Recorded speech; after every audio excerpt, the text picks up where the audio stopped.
Halo, selamat sore pemirsa. Jumpa lagi bersama saya Febri Nugraini dalam acara Manage Your Mind. Mind is not everything, but everything come from your mind. So, manage your mind. Baik pemirsa, berbahagia sekali pada malam hari ini saya masih dapat menjumpai Anda di rumah dalam kondisi yang sehat dan juga berbahagia tentunya. Nah, baik pemirsa, pada episode Manage Your Mind hari ini tentunya saya sudah memiliki tema yang akan kita bahas, dan tema untuk Manage Your Mind hari ini temanya sangat menarik pemirsa ya. Jadi nanti akan ada tema mengenai memahami hukum kasih dan sejenisnya. Dan untuk narasumbernya juga nanti sangat luar biasa. Beliau sudah rela jauh-jauh dari tempat tinggal beliau, kemudian menemani saya di sini, meluangkan waktunya untuk memberikan pengetahuan mengenai memahami hukum kasih dan sejenisnya. Nah, berbicara mengenai hukum kasih, tentunya hal ini sangatlah luar biasa. Jadi untuk lebih mengetahui lagi mengenai hukum kasih itu nanti seperti apa, jadi langsung saja saya panggilkan narasumber kita pada episode manajemen hari ini. Langsung saja saya panggilkan, yaitu Ibu Dr. Ita Lintar MTH. Halo, sore, Ibu. Selamat sore ya Mbak. Permisi Ibu, mohon izin saya sedikit membacakan CV singkat dari Ibu selaku narasumber kita pada episode manajemen hari ini. Tadi untuk namanya sudah saya sampaikan ya pemirsa saya, jadi Dr. Ita Lintar MTH. Kemudian saat ini beliau sebagai seorang gembala di Gereja Betania Reborn, dan kemudian beliau juga menjadi seorang tenaga pengajar di Sekolah Tinggi Alkitab Surabaya dan juga di Sekolah Tinggi Anugerah Surabaya. Kemudian saat ini beliau tergabung di dalam Ormas MUKI, Majelis Umat Kristen Indonesia, PGPI Jawa Timur, dan PGPI Pusat di Jakarta. Luar biasa sekali narasumber kita pada hari ini. Baik, saya panggilnya Ibu Lintar begitu saja, atau Ibu Ita ini? Ibu Ita. Oh, Ibu Ita, ya. Ya. Ibu Ita, tadi yang sudah saya sampaikan di awal bahwa hari ini kita akan berbicara seputar memahami hukum kasih dan sejenisnya. Tentunya ini dalam ajaran Kristiani begitu ya Ibu ya. Jadi mungkin untuk mengawali perbincangan kita, Ibu sedikit sampaikan tentang hukum kasih itu sendiri. Jadi bagaimana hukum kasih di dalam agama Kristen begitu. Iya, iya. Iya, terima kasih waktunya. Senang sekali saya diundang di sini sebagai narasumber. Ya, yang seperti kita ketahui bahwa kita sebagai umat agama Nasrani memang mementingkan adalah ajarannya di dalam kasih. Ya, seperti yang kita ketahui kalau di dalam Alkitab kita itu, kalau anak-anak yang belajar sekolah Alkitab itu ajarannya dalam satu Bible itu kalau diperas isinya ya kasih, yaitu kasih Allah kepada manusia di dalam Yohanes 3 ayat 16 yang mengatakan bahwa karena begitu besar kasih Allah sehingga dia memberikan anaknya yang tunggal untuk kita semua umat manusia supaya kita tidak ada dalam penghukuman atau tidak binasa melainkan mendapatkan hidup kekal. Nah, kalau diperas lagi kok banyak ayatnya Bu gitu ya, kalau misalnya saya ngajar itu murid-murid saya itu tanya, Bu ada lagi nggak Bu yang lebih simpel Bu, kok panjang Bu ayatnya Bu, intisarinya Alkitab. Ya, intisarinya Alkitab kalau diperas lagi ya itu tadi yang paling gampang kasih. Nah, di dalam 1 Korintus 13 dikatakan, 1 Korintus pasal 13 ayat 1, sekalipun aku dapat berkata-kata dengan semua bahasa manusia dan bahasa malaikat, tetapi jika aku tidak mempunyai kasih, aku sama dengan gong yang berkumandang dan canang yang gemerincing. Artinya meskipun kita ini pinter, pandai ya Mbak ya, punya titel sampai 4 sampai profesor ya, sudah tidak bisa dihitung lagi, sudah bukan hanya S3 tapi sampai profesor, pinter bahasa Mandarin, pinter bahasa Inggris, pinter segala macam bahasa, tapi kalau orang itu individunya tidak punya kasih, artinya sia-sia, percuma. Nah, di dalam ayat ini dikatakan seperti gong yang berkumandang dan canang yang gemerincing. Gampangannya kalau anak-anak SD sekolah itu tong kosong nyaring bunyinya. Ya, jadi sebagai umat yang sudah mengerti belajar firman, kita harus memancarkan kasih dalam dalam setiap kehidupan kita. Betul, Ya. jadi luar biasa sekali konsep kasih di dalam agama Nasrani begitu ya, Iya, Bu, ya. iya. Jadi jika di dalam Alkitab itu diperas lagi, intinya hanya satu, yaitu Iya, mengenai betul, kasih. kasih. Nah, Iya. jadi pemirsa mungkin bagi Anda yang beragama di luar dari Nasrani, hal ini menjadi pengetahuan baru untuk kita bahwa ternyata memang ajaran kasih ini menjadi inti ajaran di dalam Alkitab. Mungkin Iya, seperti itu betul, ya, Bu, betul, ya. ya, betul. Jadi mungkin ayat-ayat di Alkitab itu nanti akan berbicara mengenai kasih, Kasih, seperti ya. itu. Nah, kasih di dalam ajaran Alkitab juga terbagi dalam kasih dua, Mbak. Bentuknya kan seperti salib. Oh iya, yang ada yang vertikal, ya, horizontal. vertikal, horizontal.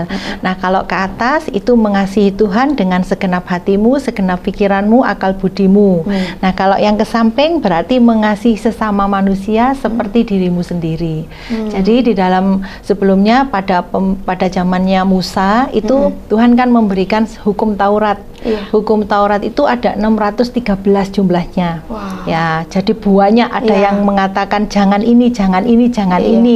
Ada juga yang kata-katanya perintahnya positif, kamu harus melakukan ini, kamu harus melakukan ini.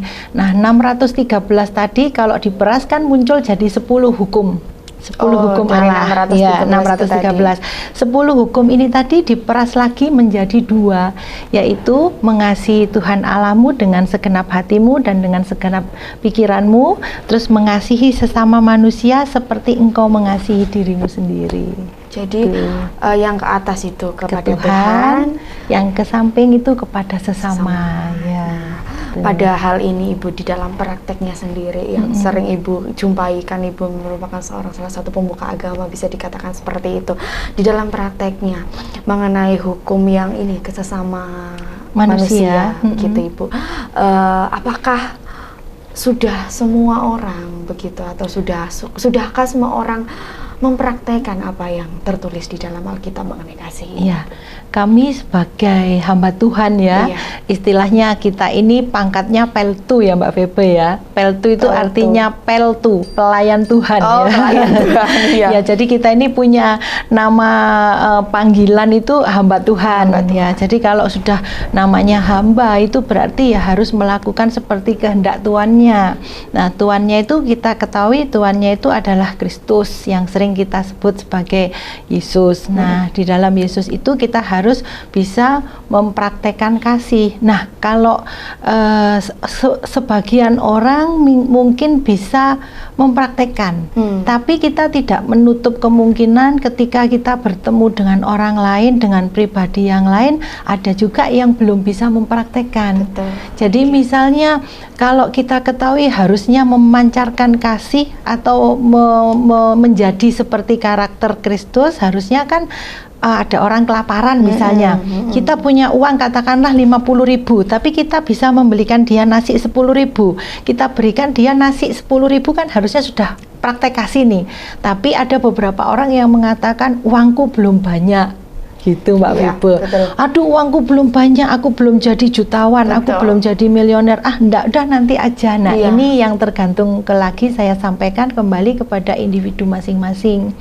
Tapi kalau orang itu sudah belajar dan mau praktek firman, bukan hanya menjadi cuman sekedar membaca, tapi dia rindu untuk mempraktekkan firman, meskipun di kantongnya ada 20.000, kalau dia tergerak mau memberi makan, dia pasti tidak ada alasan, dia betul. pasti tetap bisa memberikan kasih itu, memberikan orang kelaparan, memberikan orang minum, itu kan juga merupakan praktek kasih. Ya, Jadi itu.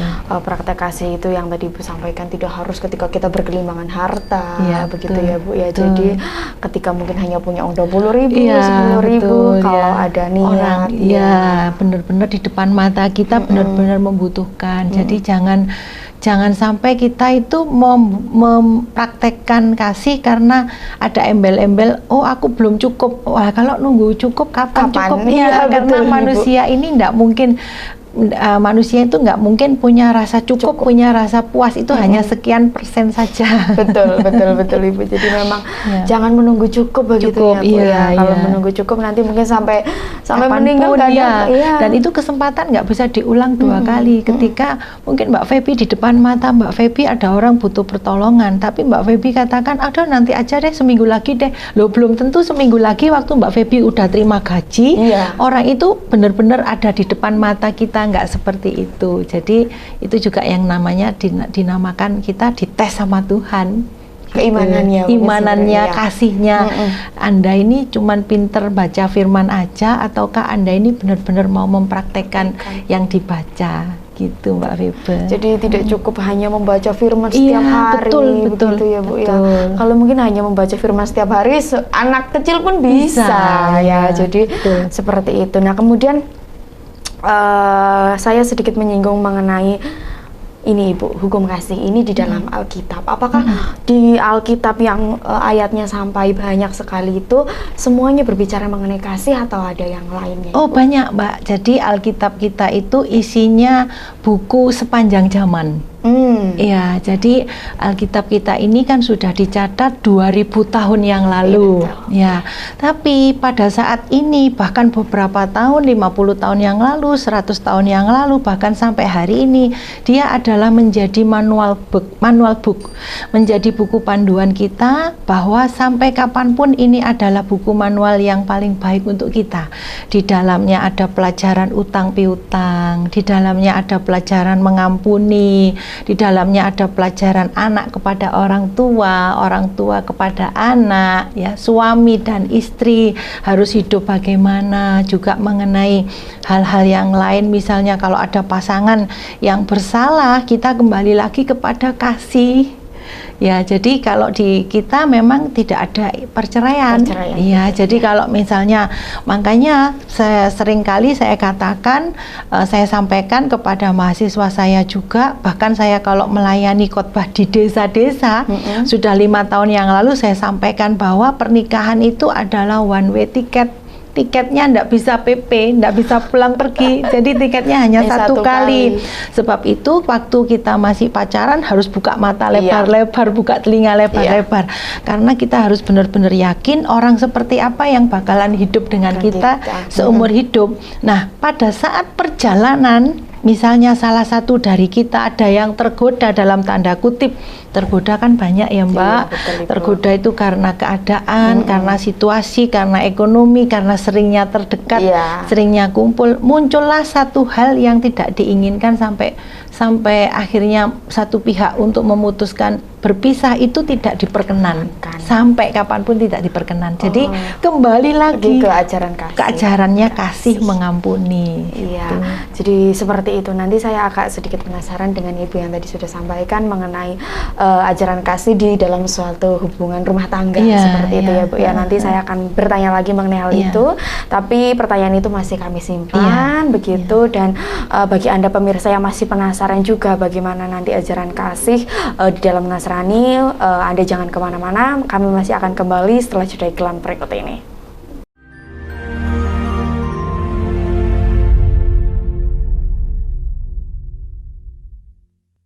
Baik, terima kasih pemirsa, Anda masih bersama kami dalam acara Manage Your Mind. Mind is not everything, but everything come from your mind. So, manage your mind. Kita masih dengan Ibu Dr. Ita Lintar MTH dan juga masih dengan tema memahami hukum kasih dan sejenisnya. Tadi di segmen pertama saya sedikit tertarik dengan ini Ibu, yang tadi Ibu terakhir sampaikan mengenai tidak adanya perceraian atau hanya satu tiket di dalam sebuah hubungan rumah tangga, seperti itu Ibu. Berarti di sini kasih yang paling berperan begitu ya Bu ya di dalam hubungan rumah tangga. Nanti kalau misalnya sewaktu-waktu ada ya namanya mungkin hubungan pernikahan, kan pasti ada masalah dan lain sebagainya. Itu nanti bagaimana cara kita mengatasinya agar hal-hal seperti itu tidak terjadi seperti itu? Jadi gini, kalau misalnya kita sudah terlanjur menikah, bagaimana pasangan suami istri ini tetap menghidupkan hubungan kasihnya suami istri itu terus sepanjang masa. Jadi tidak ada alasan setelah menikah 5 tahun, 10 tahun, 15 tahun lalu kita mengubah mind kita, ya. Jadi tadi kan temanya kita ini manage your mind. Manage your mind. Bagaimana kita memanage pikiran kita supaya hubungan suami istri ini tetap berjalan seperti suami istri. Jangan sampai berhenti di usia ke-10 tahun, 12 tahun, waduh aku kok sudah seperti kakak adik. No, itu enggak boleh. Ya, karena kalau kakak adik susah, nanti kalau kakak adik yang satu ditaksir orang boleh dong, Boleh karena dong. kakak adik. Tapi kalau suami istri atau apa ya istilahnya, kan saya hidup di Jawa Timur ya Pak, mulai kecil itu hidup di Jawa Timur, jadi pepatah Jawanya itu kental banget, dimana istri atau suami itu adalah garwo, si garaning nyowo. Oh iya, garwo itu ada filosofinya. Garwo ya, itu filosofinya si garaning nyowo lah. Kalau si garaning nyowo ini sudah berpindah ke lain hati, nah terus sisi kita yang separuh ini pasti akan ada sisi yang hilang. Dan itu berbahaya sekali. Jadi bagaimana kita memanage pikiran kita bahwa sampai kapanpun orang yang di sebelah kita ini adalah pasangan kita, bukan sebagai kakak adik. Jadi usia pernikahan 15, 10 tahun, 20 tahun, 25 tidak boleh mengatakan sudah seperti kakak adik. Caranya gimana? Ya harus kasih atau cinta ini harus dipupuk. Nah kalau kita lihat kan cinta kasih itu kan ada 4 nih Mbak. Yang saya pelajari itu ada yang store ya. Yang store itu adalah suami istri, saudara kandung. Ini antara anak itu store. Kemudian ada lagi yang kedua kasih agape. Kasih agape ini adalah menggambarkan kasih Tuhan yang tidak bersyarat kepada kita. Ya, nah dalam suami istri itu ada namanya kasih eros. Eros. Iya. Nah, kasih eros ini karena orang-orang sering melafalkannya dengan yang dikatakan mohon maaf. Ya, jadi cinta kasih suami istri haruslah tetap ada cinta eros ya, atau cinta dalam tanda kutip nafsu. Iya, iya. Ya, jadi ini tidak boleh tergantikan dan itu harus dipupuk. Setiap waktu, setiap hari kita nggak ada salahnya mengatakan kepada pasangan kita kalau udah menikah dalam tanda kutip. Jadi bukan berarti pada saat pacaran aja kita memberikan promo-promo ya, promo-promo I love you more, apakah kamu sudah makan? No, bukan seperti itu. Tetapi ini adalah sepanjang masa. Justru setelah Anda memasuki tamu sudah pulang semua, resepsi sudah selesai, disitulah start awal Anda harus menentukan masa depan pernikahan Anda seperti apa, yaitu pada saat tamu-tamu udah pulang, saudara tinggal berdua dengan pasangan, ini yang akan menentukan seterusnya. Kalau dari sini start awalnya udah salah, maka sampai kapanpun pernikahan Anda akan menjadi salah. Nah, kalau pernikahan ini salah, kalau masih pacaran kan yang salah 2 orang. Tapi kalau sudah menikah, yang menderita bukan hanya 2 orang karena ada anak-anak. Iya. Ya, itu Mbak. Jadi 4 ya Bu ya, 4. ada 4 yang tadi Ibu sampaikan, ada store, agape, eros, sama satu lagi sebentar. bentar. Iya, saya kok lupa. Tadi sudah saya catat ini. Pilea, ya, kasih Pilea, ya, itu saya juga dapat catatannya, ada agape, Pilea, eros, dan store. Iya, Pilea. Berarti 4 ini yang komponennya adalah komponen utama, bisa dikatakan seperti itu betul, ya Bu ya. Dan eros ini tadi adalah kasih ke antara suami dan istri. Kalau yang agape itu yang agape itu yang orang Allah, kasih Allah kepada kita. Allah. Ya, jadi tidak ada syarat. Allah itu mengasihi kita tanpa syarat. Jadi kalau misalnya kita memberikan hadiah, biasanya saya memberikan hadiah kepada Mbak Feby ulang tahun karena ada ulang tahun, jadi saya memberikan hadiah. Tapi kalau kasih Allah kepada manusia itu adalah kasih tanpa syarat, jadi tidak ada syarat apapun dari Tuhan. Memang benar-benar Tuhan itu mencintai kita manusia, karena manusia ini adalah umat ciptaannya, makhluk ciptaannya. Tetapi Allah terlanjur berfirman bahwa kalau manusia berdosa itu ada hukumannya. Upah dosa adalah maut di dalam Alkitab yang kami pelajari. Nah, setiap firman atau setiap perkataan Tuhan yang sudah dikeluarkan tidak bisa ditarik. Nah, jadi setelah itu akhirnya Tuhan memberikan anaknya yang tunggal melalui yang kita kenal dengan Nabi Isa tadi untuk datang ke dunia untuk menyelamatkan kita semua yang percaya kepadanya. Jadi akhirnya Nabi Isa ini yang menjadi perantaraan kita untuk menghapuskan dosa pelanggaran kita supaya manusia ini tidak jatuh ke dalam hukuman kekal tapi mendapatkan hidup yang kekal. Jadi tidak ada syarat perantara gitu. Perantaranya adalah Nabi Isa. Nah, kemudian ketika ini Ibu, ketika melakukan kesalahan, lantas apa yang harus dilakukan sebagai wujud pengampunan dosa? Iya, sebagai wujud pengampunan dosa, ketika kita bersalah, dikatakan di dalam Mazmur itu orang yang berbahagia adalah orang yang diampuni pelanggarannya. Jadi orang yang berbahagia itu bukan ketika saya punya mobil mewah, mobil sport, bukan ketika saya punya rumah mewah, bukan ketika saya bisa tidur di ranjang yang mahal, yang empuk. Ternyata bukan itu loh Mbak. Ternyata orang yang berbahagia itu adalah orang yang diampuni dosa dan pelanggarannya. Nah, firman mengajarkan kepada kita apabila kita ini mempunyai kesalahan, hendaklah kita mengaku dosa kepada Tuhan. Mengakui dosa kita kepada Tuhan. Dan Tuhan itu adalah Allah yang adil. Dia tidak akan serta-merta, waduh ini Bu Ita salah, aku hukum. Tidak seperti itu. Jadi ketika kita menghadap tahta Tuhan, kita mengakui perbuatan kita, mengakui kesalahan kita, Tuhan itu Maha Pengasih, Maha Penyayang. Dia pasti menghapuskan pelanggaran kita. Di dalam Alkitab dikatakan meskipun dosamu merah seperti kermisi, di dalam nama Tuhan Yesus kau akan diubah dosamu, hidupmu sudah tidak dianggap dosa lagi merah seperti kermisi, tetapi menjadi putih seputih bulu domba. Biasa, ya.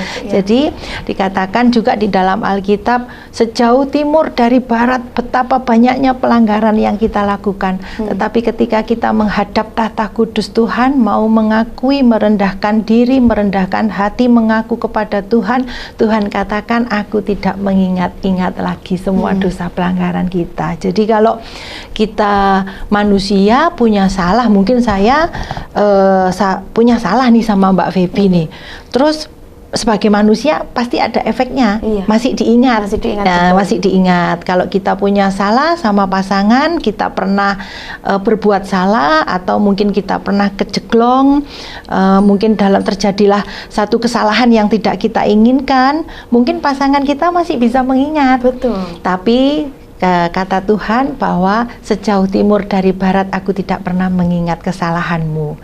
Dan itu semua dikatakan di dalam Alkitab bahwa dibuang jauh ke tubir laut, Mbak. Tubir laut itu dulu saya masih belum ngajar, saya belum ngerti, saya pikir tubir itu paling dasari laut. Ternyata waktu saya ngajar saya cari tubir itu apa. Ternyata tubir laut itu adalah dasar laut itu ada lubangnya, itu menyerupai ke dalam, itu menyerupai sumur, Mbak. Menyerupai sumur.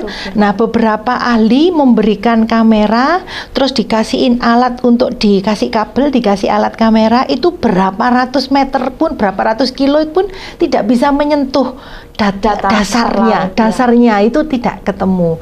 Jadi artinya saya ketika mempelajari tubir ini, apa sih kok tubir itu, bukannya tubir itu dibuang ke dasar laut gitu. Saya terkesima, waduh ternyata dosa-dosaku selama ini dibuang jauh ke dalam tubir laut, bukan hanya di dasar laut tapi ke sumurnya laut yang paling dalam. Jadi ya sebagai manusia begitu ya Bu ya, sudah hendaknya ketika melakukan kesalahan atau merasa berbuat kesalahan, mintalah pengampunan dosa kepada kita. Tidak salah sih Mbak, ada beberapa ajaran yang mengajarkan kepada pengakuan dosa kepada orang yang dianggap hamba Tuhan. Cuman masalahnya kita ketahui dewasa ini adalah ada beberapa hamba Tuhan itu yang kadang-kadang kepribadiannya kurang oke. Iya. Jadi jangan sampai ketika Anda bermasalah, Anda menyampaikan curhat kepada hamba Tuhan, lalu hamba Tuhannya ini mulutnya mohon maaf, mulutnya bocor. Iya. Nah, ini akan menjadi masalah baru, akan timbul konflik yang baru. Padahal paling aman yaitu tadi, kalau sesuai ajaran paling aman memang harus kepada Tuhan. Ya. Seperti itu, jadi berceritalah, berkeluh kesahlah kepada Tuhan. Seperti itu. Nah, baik pemirsa, luar biasa sekali pembahasan kita pada episode hari ini. Untuk itu Anda jangan kemana-mana, kita masih akan mengulik lagi seputar kasih Tuhan. Kami akan kembali setelah jeda iklan berikut ini.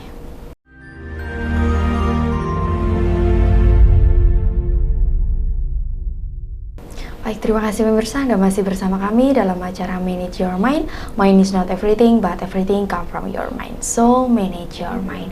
Kita masih dengan tema memahami hukum kasih dan sejenisnya. Baik Ibu Ita, kita lanjutkan lagi mengenai hukum kasih. Saya jadi tertarik sekali dengan 4 hukum kasih yang tadi Ibu sampaikan. Ada agape, philia, eros, dan storge. Nah, kemudian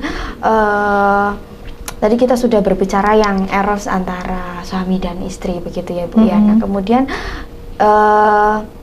pertanyaan saya selanjutnya adalah, apakah benar hukum kasih Yesus itu nanti menegaskan tentang jaminan harkat dan martabat manusia, atau mungkin bisa dikatakan dengan lebih mudah, apakah hukum kasih Yesus ini menjamin tentang harkat dan martabat manusia? Iya. Martabat manusia ini adalah yang seringkali kita sebut adalah harkat, ya, atau posisi, atau satu posisi di mana kita ini punya pangkat, punya derajat. Itu adalah namanya sering disebut sebagai martabat. Nah, sebagai anak-anak Tuhan, tentunya kita semua ingin menjadi orang terhormat. Ya, nah pada saat menjadi orang terhormat itu kita bukan hanya mengaktualisasikan kepandaian kita saja.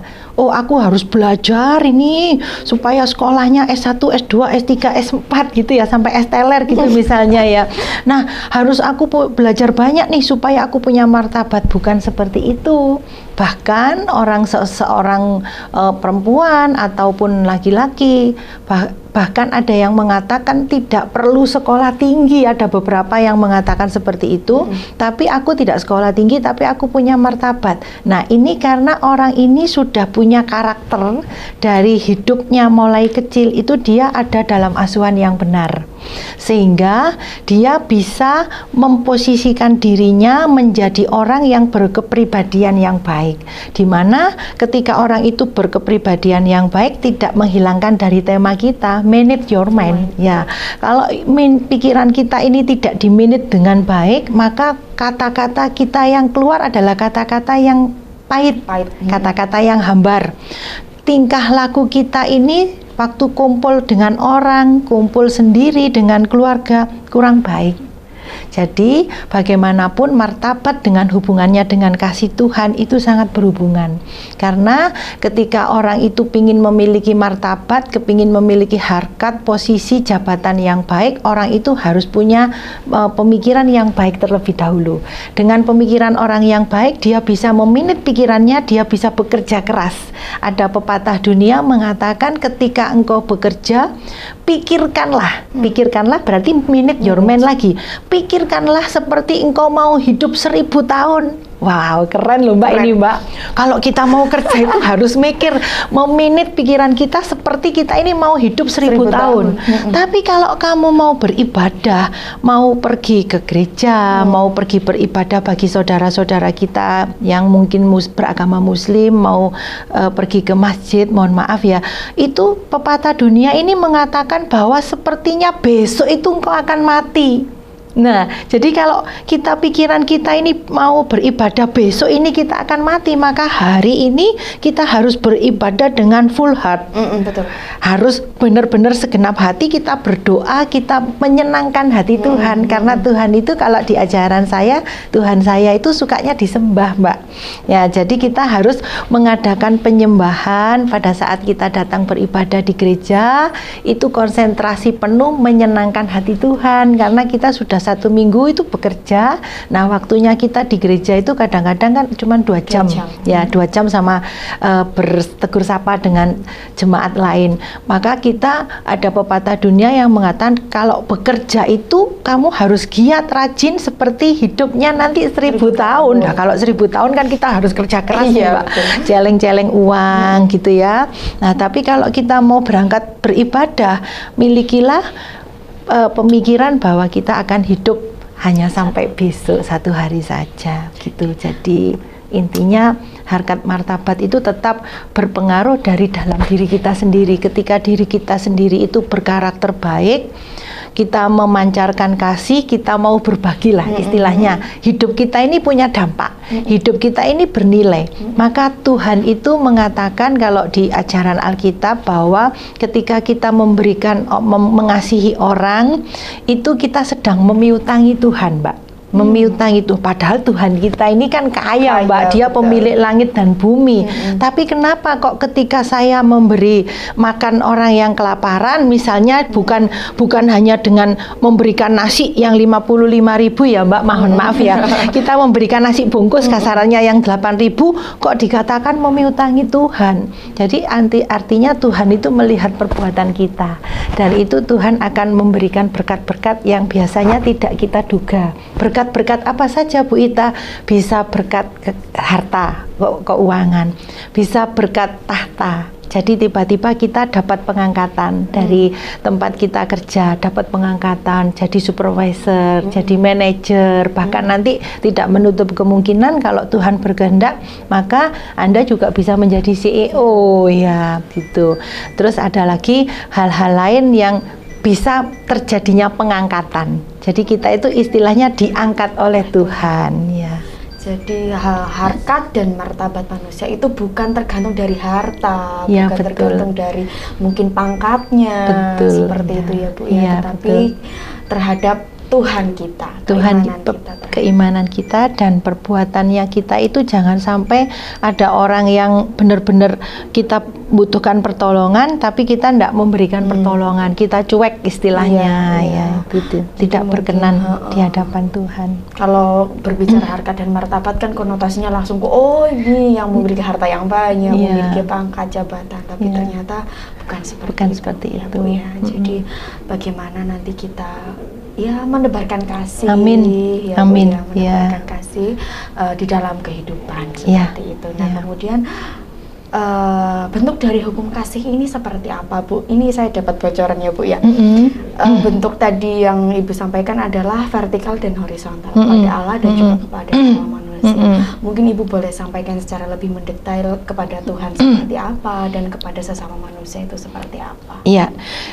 Firman Tuhan di dalam Matius 22 dikatakan bahwa kasihilah Tuhan Allahmu dengan segenap hatimu dan dengan segenap jiwamu dan dengan segenap akal budimu. Itulah hukum yang terutama dan yang pertama. Dan hukum yang kedua yang sama dengan itu ialah kasihilah sesamamu manusia seperti dirimu sendiri. Jadi yang saya singgung tadi seperti gambar salib itu ke atas dan ke samping. Nah, karena Allah ini adalah Allah yang kaya, jadi dia tidak butuh harta kita, tapi perintahnya kok disuruh mengasihi ya, Mbak ya, gimana? Nah, artinya adalah kita memakai seluruh hidup kita ini sebagai persembahan yang hidup, persembahan yang kudus dan berkenan. Jadi seringkali dikatakan hidup kita ini kita persembahkan untuk Tuhan. Jadi kalau sudah mengerti kayak begitu, karena Tuhan tidak butuh harta kita, Tuhan tidak butuh uang kita, jadi kita pakai hidup kita untuk memberikan yang terbaik. Jangan mengotori hidup kita. Mungkin kalau teman-teman dari agama Nasrani mungkin pernah melihat Daud ya. Jadi ada satu kisah Daud pun tidak pernah mengotori, Daud pernah mengotori tangannya dengan membunuh sahabatnya sendiri, Uria. Jadi Daud ini punya teman akrab, Mbak, namanya Uria. Nah, Uria ini punya istrinya cantik banget, Mbak. Jadi namanya Batsheba ya. Nah ini dia akhirnya jatuh cinta. Nah ketika jatuh cinta ini dia ingin karena sudah terlanjur hubungannya terlanjur dalam, wanita ini hamil, dia gimana ini istrinya orang kok saya hamili ya, padahal dia posisinya kuat seorang raja.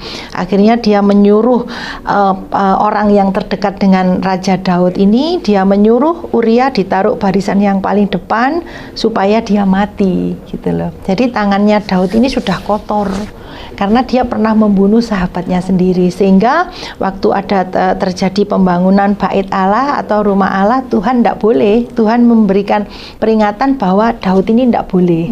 Nah kan sayang kalau hidup kita kotori, tidak berkenan, tangan kita kotori dengan terjadinya pertumpahan darah, atau mungkin mulut kita gunakan untuk memberitakan hal-hal memfitnah orang lain, itu sangat disayangkan karena harusnya tubuh kita ini kita penuhi dengan hal-hal yang baik untuk menyenangkan hati Tuhan. Kalau untuk yang kedua itu, yang tadi tanda salib, yang kedua itu untuk kasihilah seperti dirimu sendiri. Jadi di dalam gereja Betania Reborn ini Mbak, setiap 1 bulan sekali kami memberikan kami memberikan persembahan berupa sembako. Sembako ini kami berikan kepada jemaat-jemaat kami yang kebetulan membutuhkan. Nggak banyak sih Mbak, paling ya 1 bungkus itu paling kalau dinilai harganya ya 100.000 lah. Nah tapi kami membelikan berasnya adalah beras yang biasa kami makan. Contoh ya Mbak, kalau saya di rumah makannya kami sebutlah makan berasnya beras A. Maka waktu kami membagikan ya kami berusaha untuk membagikan beras A tadi. Artinya yang kita kasihkan, persembahan yang kita kasihkan kepada jemaat-jemaat yang tidak mampu ini adalah seperti makanan yang kami makan. Kemudian kalau di rumah, saya punya beberapa karyawan yang tinggal di rumah saya. Kalau dulu sebelum pandemi ada 16 ya Mbak ya. Sekarang ada pandemi ini, suami saya janganlah banyak-banyak. Iya, jadi akhirnya yang tidur di rumah kami cuma 5 orang. Jadi kalau kami makan nasinya, berasnya itu dari produk A, maka karyawan kami semua juga makannya dari produk A. Karena kami menganggap bahwa istilahnya gini loh Mbak, kasarannya, kalau saya nggak mau dicubit orang, saya nggak boleh nyubit. Kalau saya makannya ini, berarti mereka juga harus makannya ini gitu. Garis besarnya seperti itu. Iya, jadi tidak ada pembeda begitu ya Bu ya.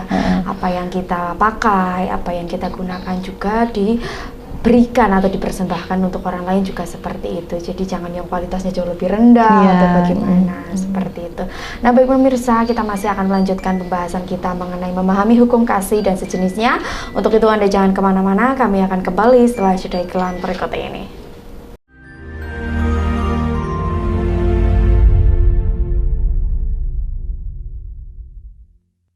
Lagi terima kasih pemirsa, Anda masih bersama kami dalam acara Manage Your Mind.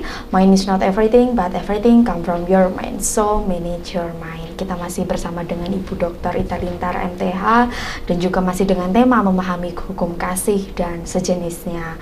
Tadi kita sudah berbicara mengenai bentuk dari hukum kasih, ada yang vertikal dan ada yang horizontal kepada Allah dan juga kepada sesama manusia. Tadi dengan jelas Ibu menyampaikan contoh-contoh kasusnya seperti itu ya Bu ya, ketika mengasihi Allah bagaimana, ketika mengasihi sesama manusia bagaimana. Kemudian ini Bu, pertanyaan saya selanjutnya, apakah hukum kasih ini juga membahas tentang bagaimana untuk mengasihi diri sendiri, atau hanya untuk sekedar mengasihi Allah, mengasihi orang lain, atau juga ada yang mengajarkan tentang mengasihi diri sendiri? Iya, jadi dalam hukum kasih kita juga diajarkan tentang mengasihi diri kita sendiri. Jadi ketika adik-adikku semua atau bapak ibu saudara, bagaimana ini aku harus mempelajari hukum tentang mengasihi diriku sendiri. Jadi ketika kita bersalah pun, kita pernah melakukan kesalahan, kan jam itu tidak bisa mundur ya Mbak. Iya. Jam itu tidak bisa mundur,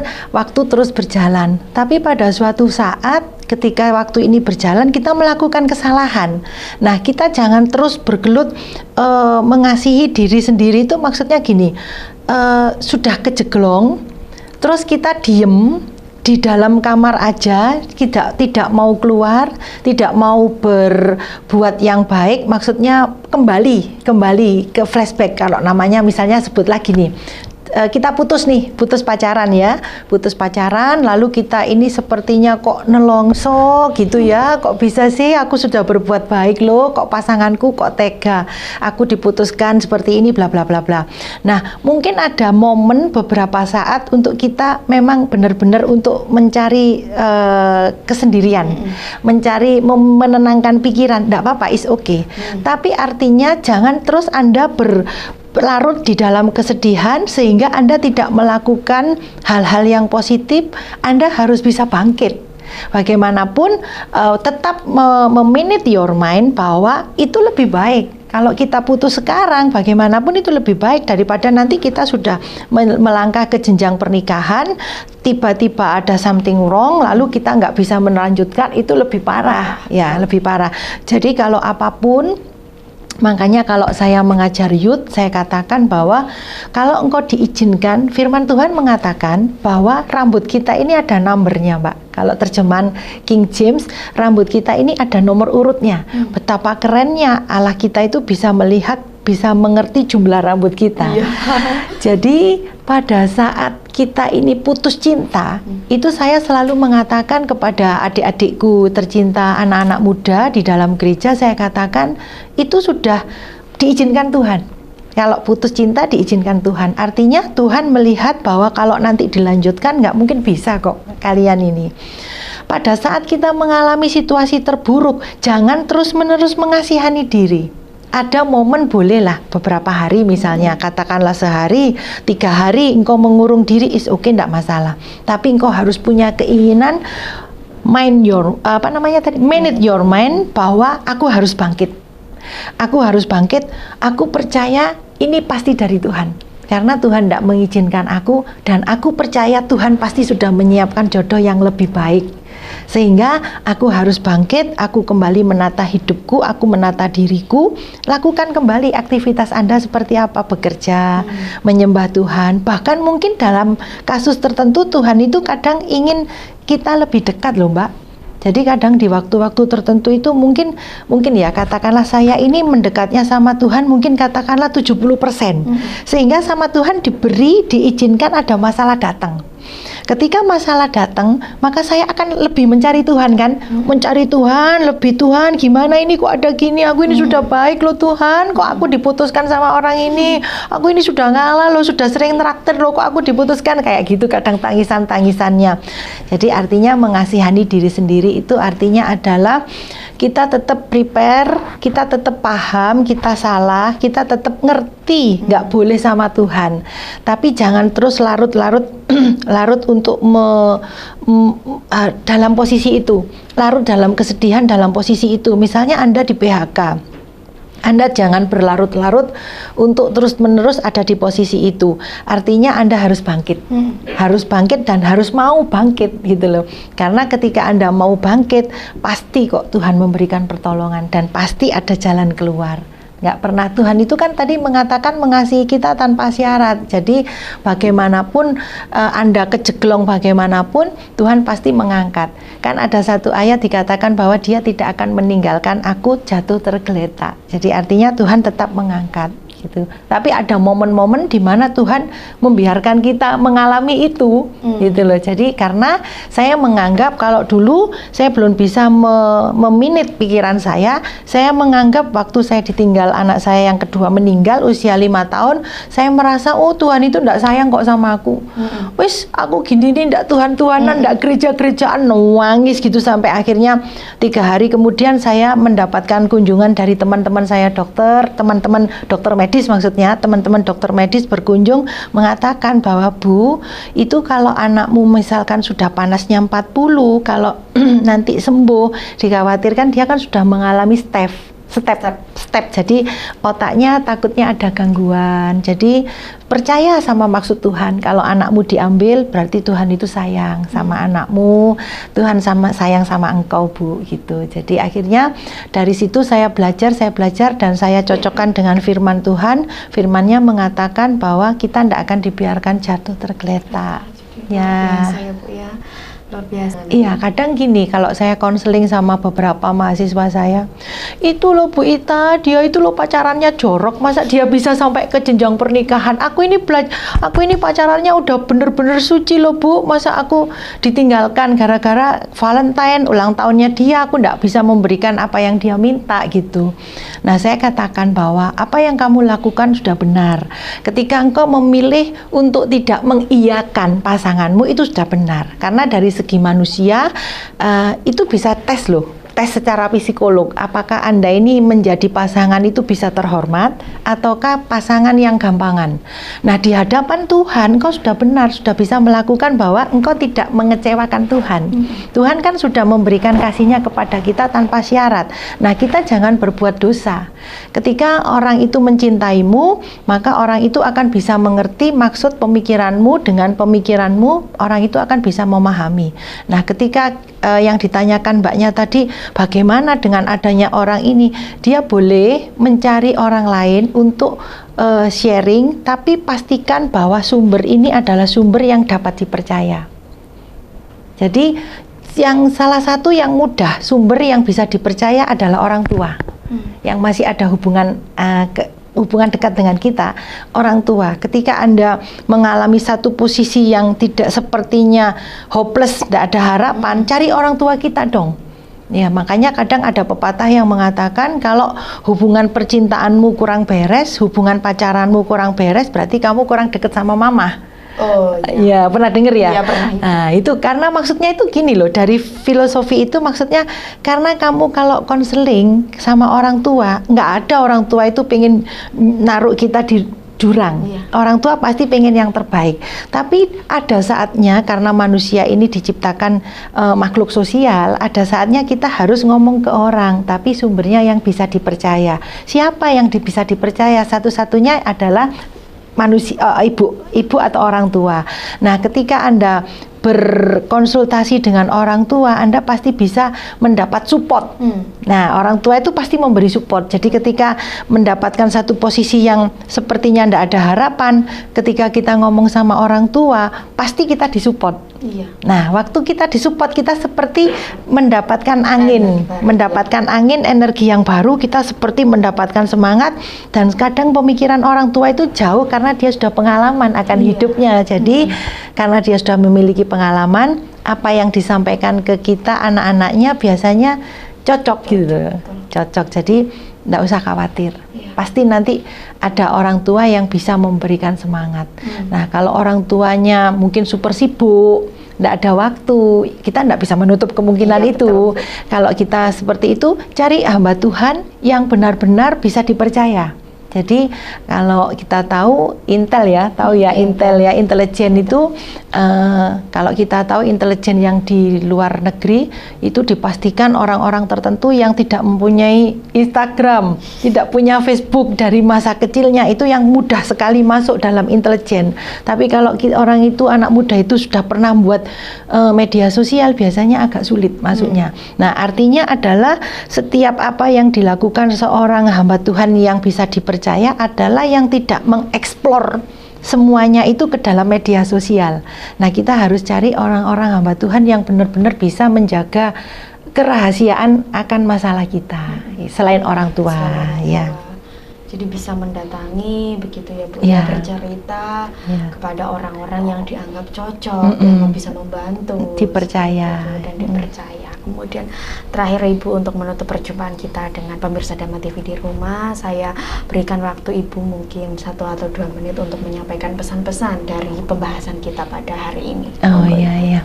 Ya, pemirsa tercinta Dhamma TV dimanapun Anda berada, intinya adalah ketika kita mengasihi orang lain yang lemah, ya, kita sedang memiutangi Tuhan.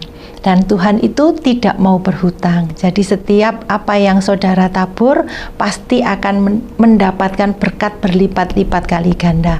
Berkat itu bukan hanya berupa keuangan, materi, dihubungkan tadi, berkat itu bisa mendapatkan martabat, kenaikan, dipulihkan, dan diangkat oleh Tuhan. Jadi intinya adik-adikku sekalian, meskipun hari ini engkau mendapati posisimu buruk, jalan hidupmu seperti buruk, tetap percaya, mujizatnya masih ada bagi setiap kita yang percaya dan berharap kepadanya. Terima kasih Ibu Dr. Ita Lintar, MTH. Luar biasa sekali pembahasan pada hari ini. Semoga kita dan juga semua pemirsa Dhamma TV yang sedang menyaksikan menjadi terbuka mainnya ya Bu ya. Amin. Terbuka pemikirannya mengenai ternyata luar biasa sekali kasih Tuhan yang ada dalam Alkitab ini ya Bu ya. Jadi memang Tuhan akan mengampuni semua dosa-dosa para umatnya dan juga Tuhan akan menolong, memberikan pertolongan. Amin. Seperti itu ya Bu ya. Itu yang bisa saya tangkap dari pembahasan kita pada hari ini mengenai memahami hukum kasih dan juga sejenisnya, seperti itu. Baik Ibu Ita, ternyata sudah 1 jam kita berjumpa di sini untuk membahas tentang memahami hukum kasih dan sejenisnya. Saya ucapkan terima kasih kepada Ibu Ita yang sudah meluangkan waktunya ya, dari mungkin Ibu juga banyak sekali rutinitas ya Ibu ya. Jadi saya ucapkan terima kasih atas apa yang sudah Ibu berikan kepada saya dan juga kepada pemirsa Dhamma TV di rumah dan dimanapun berada. Semoga nanti di lain kesempatan kita bisa berbincang lagi, amin Ibu ya. Nah baik pemirsa Dhamma TV, demikian pembahasan kita mengenai memahami hukum kasih dan sejenisnya yang tadi sudah disampaikan oleh Ibu Ita. Semoga apa yang disampaikan oleh Ibu Ita menjadi wawasan baru untuk kita semua dan tentunya bisa menambah ya ilmu-ilmu keimanan kita kepada Tuhan, dan semoga apa yang Ibu Ita sampaikan tadi bisa berguna dan bermanfaat bagi kehidupan kita sehari-hari. Nah baik pemirsa, tidak terasa sudah 1 jam saya menemani Anda. Kini tiba waktunya saya bersama Ibu Ita dan juga pemirsa segenap kru yang bertugas undur diri dari hadapan Anda. Jangan lupa tetap saksikan Manage Your Mind hanya di Dhamma TV. Akhir kata dari saya, selamat malam dan salam bahagia.